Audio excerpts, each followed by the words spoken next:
In the Dark is the third album from the Whigs. The album was released on March 16, 2010. Recording took place in band's hometown of Athens, Georgia. The band worked extensively with producer Ben Allen, notable for his production work on Animal Collective's Merriweather post Pavilion, one of the most critically acclaimed albums of 2009. The album marks the band's first record with new permanent bassist Tim Deaux, replacing bassist Hank Sullivant, who departed the group in 2006 and joined MGMT. On October 15, 2009, the Whigs released the title track, In the Dark, as a free download. 2 weeks later, the band released 100 million for free download on their website. Track listing.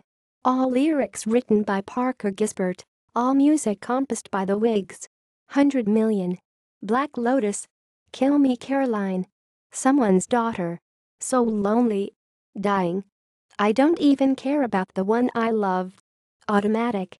I Am For Real. In the Dark. Naked. References. External links. Official website.